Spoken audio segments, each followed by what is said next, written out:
কেননা আমার একটা গ্যাপ পড়ে গিয়েছিল প্রায় 12 বছরের। আমি নমস্কার বন্ধুরা, আজ শোনাবো হারিয়ে যাওয়া উজ্জ্বল এক তারকার গল্প।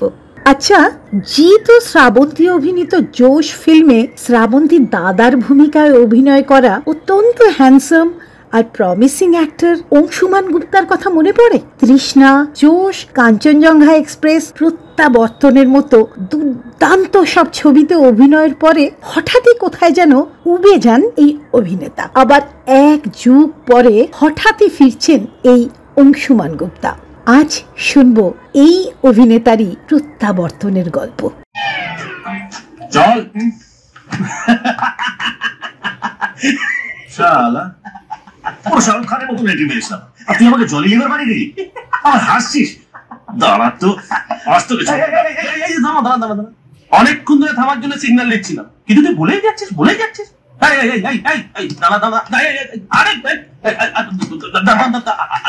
তোর সাথে আমার কি কথা ছিল? তুই অনুকে আমার সম্পর্কে বাড়ি বাড়ি বলবি। আরে শোন, আমিও দাদা হই, আর দাদা হয়ে বোনকে বন্ধুর সঙ্গে লাইন করে দেওয়া যায়? নমস্কার, রেড ওয়াইন এন্টারটেইনমেন্ট প্রেজেন্টস বঙ্গ জ্যোতিষ সম্মানের আজকের অনুষ্ঠানে আপনাকে স্বাগত জানাচ্ছি।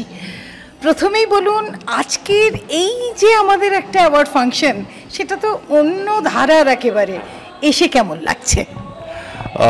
অনেক অনেক ধন্যবাদ, সকলকে শুভেচ্ছা। আজকে আমার এখানে এসে বেঙ্গল জ্যোতিষী অ্যাওয়ার্ড, যেটা আজকে আমাদের হচ্ছে বঙ্গ জ্যোতিষী অ্যাওয়ার্ড, এটা খুবই একটা নতুনত্ব ইনিশিয়েটিভ। মানে আমি প্রথমবার এরকম একটা সম্মানজনক একটা সভাতে এসেছি, আর আমার খুব ভালো লাগছে। কেননা অ্যাকচুয়ালি জ্যোতিষবিদ্যা, যেটা আমি জানি, আমাদের ভারতবর্ষ থেকেই এটা এসছে, আর সেটা পুরো পৃথিবী জুড়ে আজকে সবাই এটা নিয়ে চর্চা করে আর কি। আর আমাদের ভারতের বিশেষ বিশেষ মহান জ্যোতিষীরা আছেন, যারা অ্যাকচুয়ালি অনেক কিছু ভবিষ্যবাণী করেন, আমিও সেটাকে মানি আর কি। তো আমার এখানে আজকে ওনাদের সঙ্গে হয়তো কিছুটা হলেও আলাপ পরিচয় হবে। আর অভিজিৎ দাকে আমি অনেক অনেক ধন্যবাদ জানাই, যিনি আজকে আমাকে এখানে ডেকেছেন। আমি খুবই কৃতজ্ঞ, আর আমি সকলকে খুবই আমার বেস্ট অফ উইশ করব। আর যারা আজকে এখানে অতিথি হিসেবে এসেছেন, যারা অ্যাওয়ার্ড পাবেন, তাদেরকে আমার খুব আন্তরিক শুভেচ্ছা বলি। আর ওনারা খুব আরও ভালো ভালো কাজ করেন, আমি এটাই বিশ্বাস করি। তার মানে আমি এটা বুঝতে পারছি যে জ্যোতিষ শাস্ত্র দ্বারা ভাগ্যের চাকা ঘোরে, এটা আপনি বিশ্বাস করেন? 100বার। আমাদের ইন্ডাস্ট্রিতে ইনফ্যাক্ট যদি কোনো শুভ মুহূর্ত আমরা ডিসাইড করি, কোনো সিনেমার ক্ষেত্রে হোক, নামের ক্ষেত্রে হোক, সেটার জন্য কিন্তু জ্যোতিষীদের আমরা অ্যাকচুয়ালি বলি যে অ্যাকচুয়ালি সেটাকে প্রেডিক্ট করতে, সেটা যদি একটা অ্যাড করে দেওয়া যায়। আমার নাম অংশুমান। এবার আমি অ্যাকচুয়ালি অনেক বছর আগে একটা জ্যোতিষীর কাছ থেকে শুনেছিলাম, যদি আমি আর একটা অ্যাড করতে পারি আমার নামে, তো এই বিশ্বাসগুলো তো আমাদের মনের মধ্যে একটা কাজ করেই। আর ছোটোবেলা থেকেই আমরা আমার মা বাবার কাছেও শুনে এসেছি পঞ্চাং, যেটা আমরা অ্যাকচুয়ালি ছোটোবেলার ক্ষেত্রে যখন কোনো সেরকম বিশেষ ভবিষ্যবাণী হতো না, বাবা আমাকে অনেক কিছু বলতেন যে এই দিনটা খুবই শুভ, এই দিনটা খুবই ভালো, দুর্গাপুজো এই দিনে পড়েছে। তো এইগুলো শুনতে আমার খুবই ভালো লাগতো, আজকেও আমরা ফলো করি সেটা।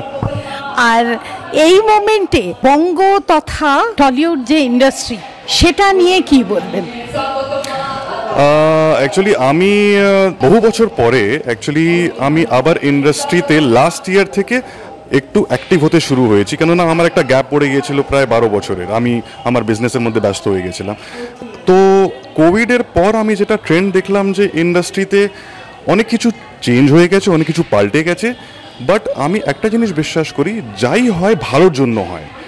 আর আজকের ডেটে থেকে আগামী ফিউচার, যেটা 5 ইয়ার্স কিংবা 10 ইয়ার্স, সেটা কিন্তু ভালোই হবে, সেটা আমি বিশ্বাস করি। হয়তো এখন কাজ একটু পরিমাণ কম আছে, যেটা আমি দেখছি, ছবিগুলো কম রিলিজ হচ্ছে, কিন্তু যেটা হচ্ছে সেটা ভালো হচ্ছে। আর অডিয়েন্সও কিন্তু সেটা খুব ভালোভাবে রেসপন্ড করছে। দেখুন, আমরা তো অ্যাজ এ ক্রিয়েটিভ পার্সন অডিয়েন্সের জন্যই কাজ করি, আর বাদবাকি ব্যবসা আছে এর সঙ্গে জড়িত, অনেক লোকেদের রোজগারও এর সঙ্গে জড়িত আছে। সেটা সব কিছু মেনে আমাদের চললে আমার মনে হয় ফিউচারটা খুবই ভালো হবে।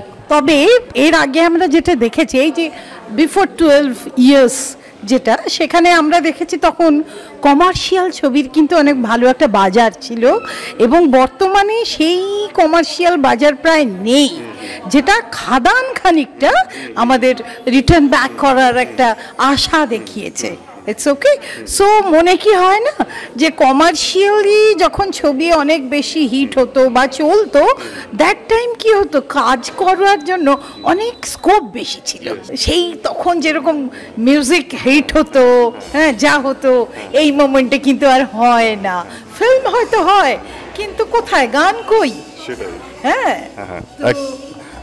দেখুন, অ্যাকচুয়ালি আমি বলবো কোভিডের পরে অ্যাকচুয়ালি ব্যবসা কিন্তু ইন জেনারেল খালি আমাদের ইন্ডাস্ট্রি বলেই নয়, সমস্ত ইন্ডাস্ট্রি যারা ভারতবর্ষে কিংবা পৃথিবী জুড়ে একটু আঘাত তো পেয়েছে, একটু ধাক্কা পেয়েছে। আর সেটার জন্য হয়তো মানি ফ্লো, যেটা অ্যাকচুয়ালি সেই সময় হতো, আজ থেকে 12 বছর 15 বছর আগে যখন আমি তৃষ্ণা করেছিলাম, যখন আমি জোশ করেছিলাম, সেই সময়ে যে একটা সিনেমা সুপারহিট হতো, সেই ব্যবসা করে দিত প্রডিউসার্সদের, সেটা কিন্তু আজকের ডেটে অনেকটাই হলে কমিয়ে গেছে। সেটা আমিও বিশ্বাস করি, সেটা আমিও জানি।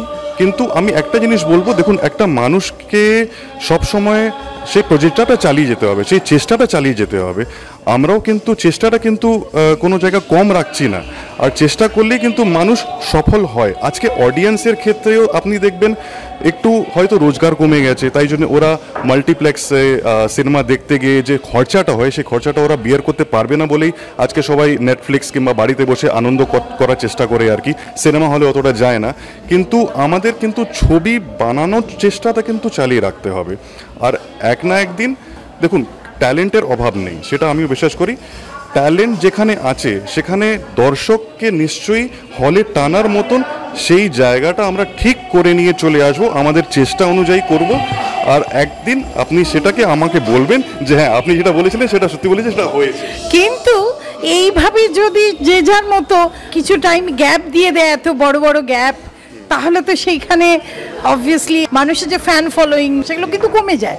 আর আমরা লক্ষ্য করেছি সোশ্যাল মিডিয়াতে আপনি একটু ইনঅ্যাক্টিভ, যে পরিমাণ মানুষের, বিশেষ করে সেলেবদের যে পরিমাণ অ্যাক্টিভ হওয়া উচিত, এই বিতৃষ্ণা কেন?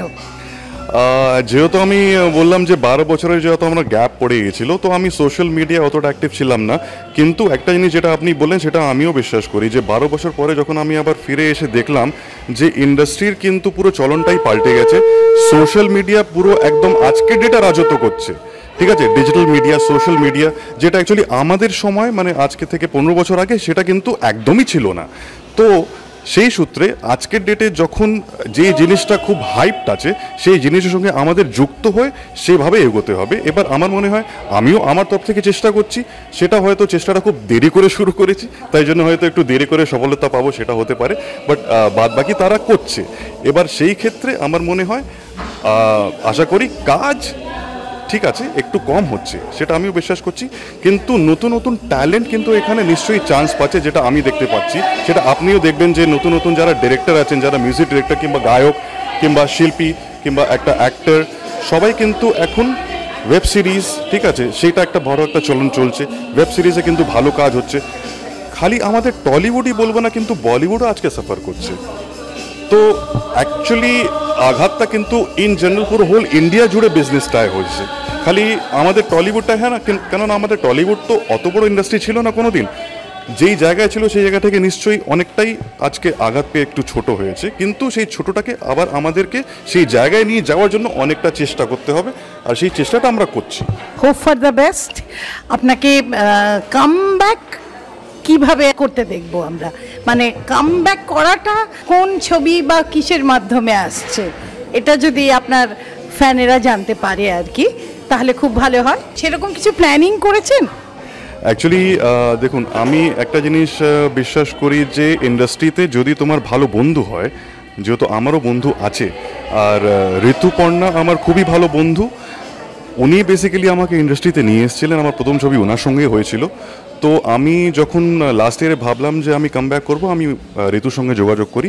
আর ঋতুই আমাকে একটা অশোক বিশ্বনাথন একটা শর্ট ফিল্ম আমাকে একটা অফার করলো, আর আমি সেই শ্যুটটা ফেব্রুয়ারিতে করে নিয়েছি, আর সেটা এখন ফেস্টিভ্যালসে আপনার স্ক্রিনিং চলছে। তো ওইটার নাম হচ্ছে ডিস্টেন্সেস। তো সেটা হয়তো অনেক বিভিন্ন ফেস্টিভ্যালস ঘুরে আবার এখানে নন্দনে হয়তো স্ক্রিনিং হতে পারে। তার সঙ্গে আমার বিভিন্ন আদার্স যারা প্রোডাকশন হাউস আছে তাদের সঙ্গে আমার কথাবার্তা চলছে, ভালো স্ক্রিপ্ট ভালো গল্প সেটা নিয়ে চর্চা চলছে। এবার সেটা যদি মনের মতো মিল হয়ে যায় তাহলে আমি আশা করি এই বছরের মধ্যে একটা ভালো কিছু আমি উপহার দিতে পারবো অডিয়েন্স। বেস্ট অফ লাক, অনেক শুভেচ্ছা রইল।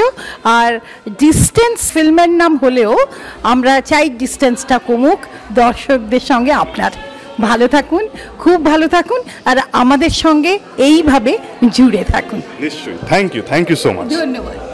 জীবনের স্বপ্নে আনন্দের ফেরিওয়ালা।